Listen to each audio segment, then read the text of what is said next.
Hello, my name is Chani Kinsler. This is my presentation for my research paper for the Theoretical and Applied Ethics course. I will be doing my paper on the ethics or the ethicality of voter suppression, specifically those that have committed crimes and them not having the right to vote. The United States of America claims to be the land of the free, liberty, and pursuit of happiness, and claims to have laws to stop discrimination in the country, but then has a loophole in the Constitution that discriminates and disenfranchises their own population from the right they claim every citizen has a right to.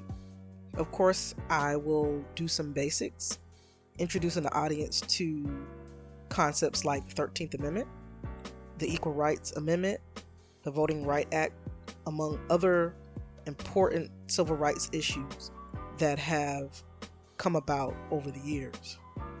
There will also be some ethical concepts as well that we have learned in this course that I'll be discussing as well, like moral hypocrisy, when people do not live up to their convictions and individuals try to explain away their behavior and actions and even their speech.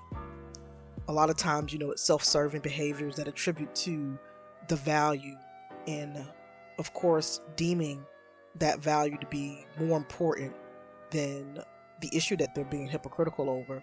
So a lot of times you'll see behaviors like contradictions, disingenuous behavior, and self-deception that occurs.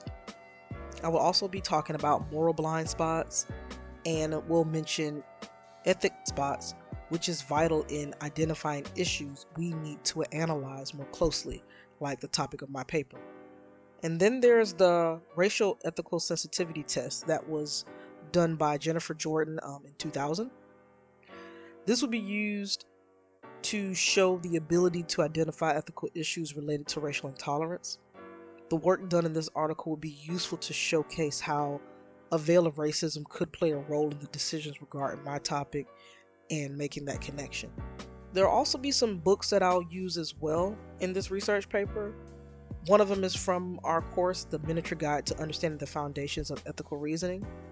I thought this book was really good at exposing the barriers and the elements to ethical reasoning among people, which might be present in the decisions made in regards to my topic. Then there's One Person, No Vote, How Voter Suppression is Destroying Our Democracy by Carol Anderson. This book is about laws, policies, and conditions put in place to restrict voting on African Americans and hiding that continued policy behind disenfranchisement of marginalized voters. Then there's Living in Infamy, Felony Disenfranchisement, and the History of American Citizenship by Pippa Holloway. This book is about American politicians and how they have had a long history of narrowing the electorate through disenfranchisement. These two books, especially among a few others on voter suppression I plan on using, will assist me in showcasing a concern as more than 5 million American citizens can't vote. At some point in time in the paper, I'll have a call to action.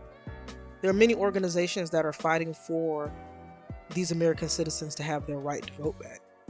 I'll be using sources from the Brennan Center for Justice, which is a nonpartisan law and policy institute. They have many articles on voter suppression tactics and policy implementations by politicians that disenfranchise voters, including felons. They provide a lot of resources on activism, research report, and analysis. Then there is the Sentencing Project, which is dedicated to informing the public of the laws in place that restrict the right to vote of those that have crime convictions. Also, data will be used to showcase the injustice experienced by this marginalized group and anecdotal stories on how these laws impact those people. Here are my references. I hope to be able to showcase the moral hypocrisy in the United States Constitution compared with the laws claiming to address discrimination in the country. We will explore voter disenfranchisement towards those that have committed a crime, if there is a racist element to the way this policy was implemented and remains today, or if there are other factors that play a role. And I look forward to hearing what y'all think about the paper when it's done. Thank you very much.